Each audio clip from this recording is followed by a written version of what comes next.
All right, today we're gonna build this really cool dust collection changer. This is amazing, not only because it saves space because it mounts on your wall, but it saves you money too. Blast gates are expensive. This is like a third, if not a quarter sheet of Baltic birch. We designed this really cool pin system so that your carriage locks right into the hole. So when you have your dust collection on, you can easily change it without worrying if you're in the right place. We have templates available. There'll be templates over on my website for both the 3 and 5 hole version. And this is just a really fun build. It's real easy. It took us a couple hours to do. And it solves a lot of problems for me, whether you're in a small shop with just one tool cluster, you're in a large shop and you have different tool clusters all over the place. If you see my center cluster here that I put in, I mean, that was a nightmare to do. There's only 4 tools there and 5 dust collection hoses, 6 actually, if you count the overarm dust collection for the table saw. And that could have been solved really easily by something like this and probably saved me a lot of money, time, and space. So let's head over to Jonathan from the past over at the bench and let's get started. Oh, thanks, Jonathan from the future. All right, it's time to start breaking down some plywood. Now, the great thing is we designed this so all of these pieces are the same length. You really do not need a lot of wood for this. You could use MDF. I'm gonna use Baltic birch, but MDF would certainly be a cheaper, not easier, but cheaper option to do and have the same result. I'm gonna cross cut this piece here to length and then cut out all the pieces. Now, if you wanna speed things up, I would cut out these 2 pieces that go together for the switcher holes and glue them together. And now if you're gonna brad nail those or pin nail those, you're gonna wanna make sure you go in between where your holes are, because when you go to cut these holes out, you don't wanna hit any nails. So let's head over to the table saw and break down our pieces.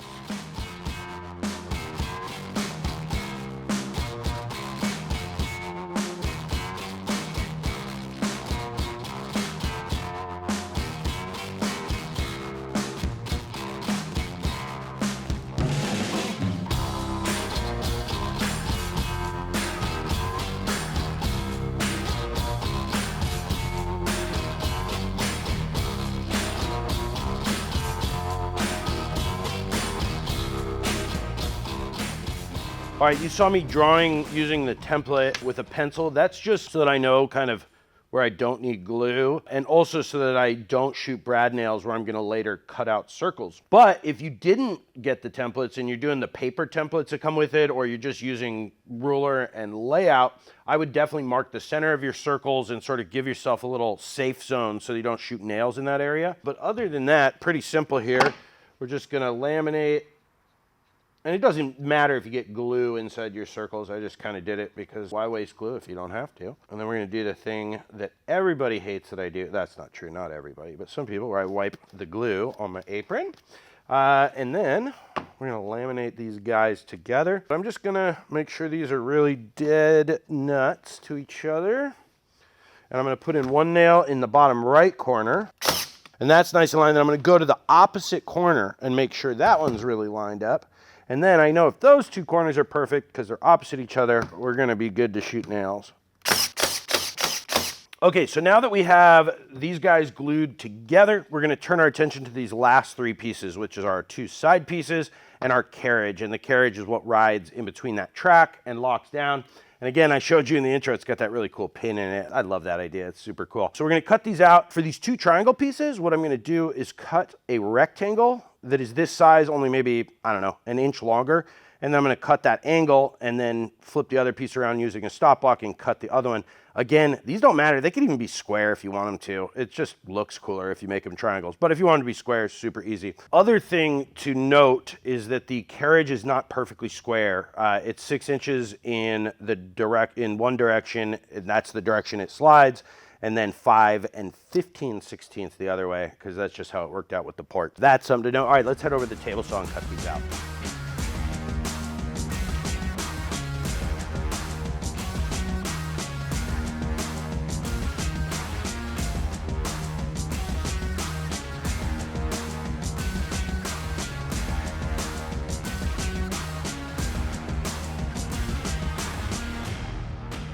All right, so now it is time to start cutting out our holes and drilling these little guys. You want to do this before your carriage because then you can just use this as a template for your carriage because it is going to slide on these It is a good order of operations. Now you have a couple options, but why don't you come on into the bench and I'll show you how I'm gonna do this. All right, it's time to cut out our holes. Now let me tell you all the ways I can think about doing it, and I'll tell you the pros and cons of each. Now, when you do this, you wanna make sure your holes are on your left when they are facing you.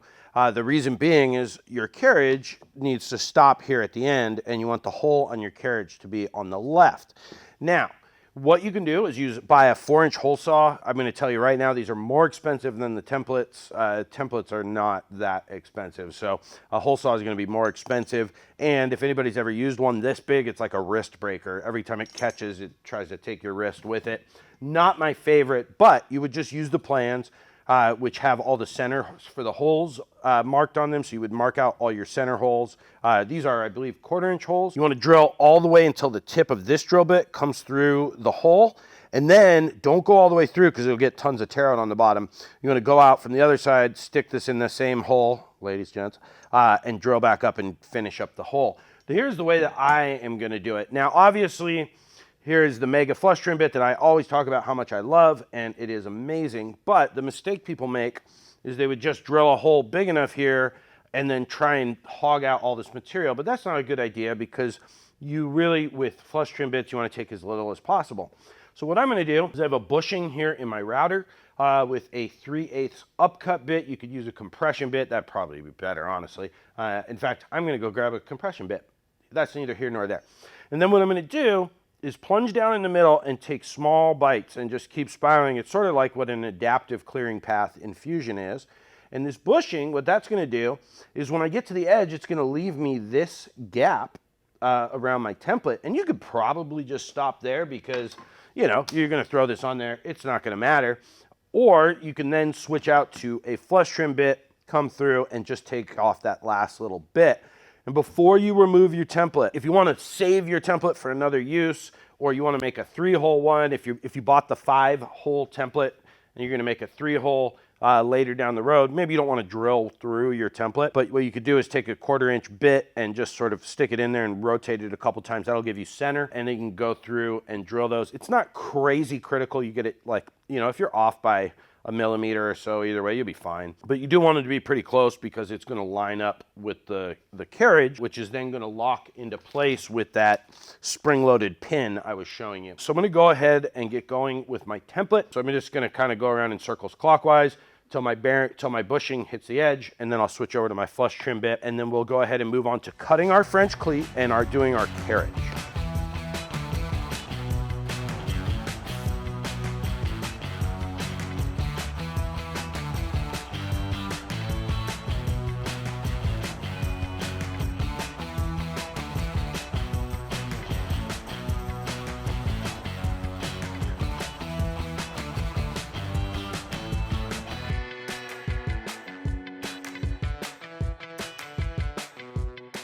All right, so now it's time to drill our Forstner bit hole and our hole for the pin to go into our carriage. Now, here's the thing you need to remember. There's 2 ways to do this. One, I've set up my 5-hole piece against my fence and lined up my drill bit with it perfectly. And the reason that this is 15/16 and it's 6 inches this way is because you need a little bit of play for this to slide smoothly in your thing. So you could set it up like this and then put like a business card in right there. That's our old address, by the way. So if you show up, you're gonna run into an air conditioner repair store. Then you would line up your carriage here and just drill a 1/4-inch hole. But because we need a Forstner bit recess in here, and the reason is just because the length of that pin, I don't wanna drill my 1/4-inch hole first. I wanna drill my Forstner bit hole first because the hole's then gonna be too big to accurately center our Forstner bit. So if you look at the plans are phenomenal, by the way. Chris, my new product developer, drew these, and he is way better than I am. We did 23 30-seconds in from the edge, whereas this hole is exactly 3/4. So basically that is 3/4 minus a business card. So we can just lay that out like this. And just like in my video that I released last Sunday, accuracy, we're gonna use a marking knife here, get a nice accurate cut, and then we're gonna go a 1/2 inch in from the side. And then we're going to use our center punch. And then our Forstner depth here for our recess is 1/8 of an inch. So just a simple 1/8 of an inch, which you can do by marking down along your edge like this and setting the stop on your drill press.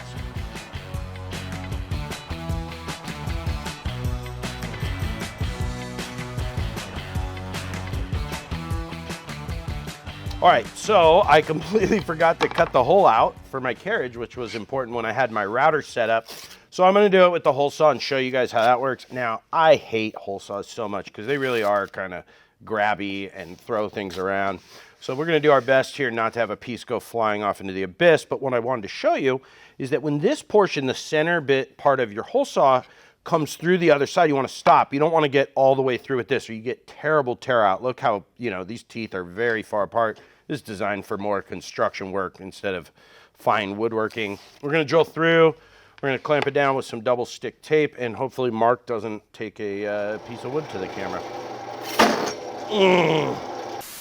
All right, so again, this is why I hate hole saws. This is how bad it grabbed. It knocked the chuck off of my drill press. Like, hole saws just suck, especially when they get this big. You got to run it really low RPM. So I really suggest, it is like anybody who's ever tried to make a cornhole board with one of those 6-inch hole saws, it's just hard to do. And I'm not a fan. Obviously, I'm going to get some guys in the comments who love them, but to each his own. So we're going to put this in my drill and give it a try. Actually, we're going to try my new drill press.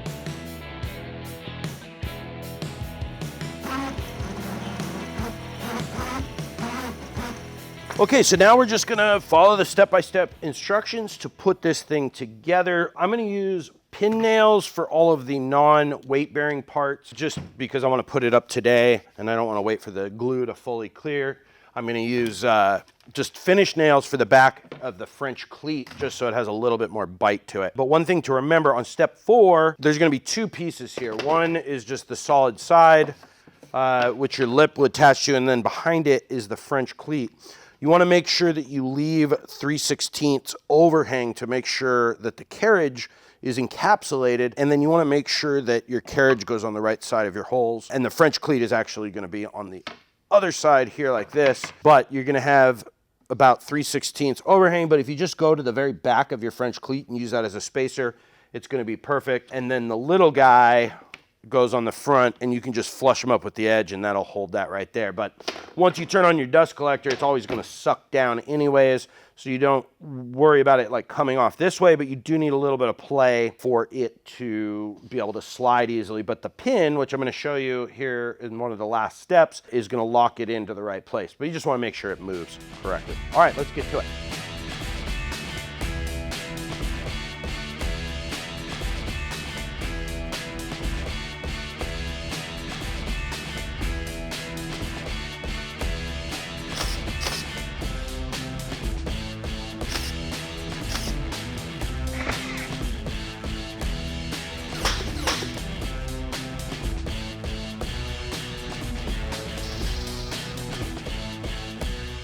All right, we're just about ready to fit this up. Man, this just fits perfectly. There's almost no play, but just enough so it slides nicely. And we're gonna wax it so it slides even nicer. And with this pin system that we came up with, it just is so cool because even though we're gonna wax it, it's gonna slide really nice and easy. It's not gonna go anywhere because it's gonna lock right in place. In fact, I'm looking at this, it lines up perfectly with all the holes. If you bought the kit that I recommend in the plans, I was looking at prices. It's almost as expensive to buy like 10 of these as it is to just get the whole kit. So I recommended the kit, but you want to use the smallest 1/4-20 insert. And while you have your paste wax out, it wouldn't hurt to throw a little bit on the threads just to put it in there. All right, let's get this waxed up and put on the wall.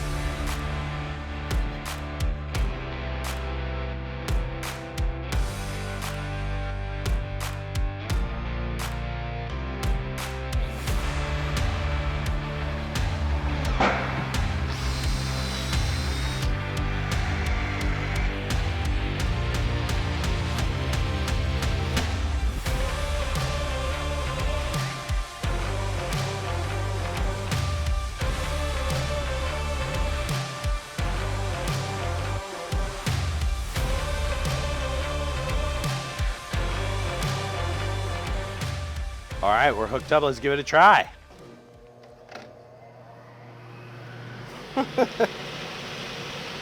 Whoa, it's so strong. Look at that, that's so cool. It just clicks right into place. When you switch it between tools with the dust collector on, it just, boom, just like that. That's so cool. All right, let's head over to the bench and shut her down. Psych! We're gonna stay here. We're not going to the bench. Go over to my website, pick up the plans. Look at this. There's templates. They're really good. I'm so proud of the level of plans we're putting out now, step by step for both 3 and the 5. And again, you can pick up the 3 or 5 template, and if you buy those, the plans will come for free with them. And I guess you could get the 5 template and just do the 3 one if you wanted to have the options, but the 5 would be a couple bucks more, of course. Guys, thanks for supporting the channel. You guys have been so great over at the new KM Tools store. Head over there and check out all the new tools we have, the blog, the newsletter. Sign up to be featured in our newsletter that goes out to our email list if you're a small creator. Guys, thank you so much. Stay safe in the shop. Have a wonderful day.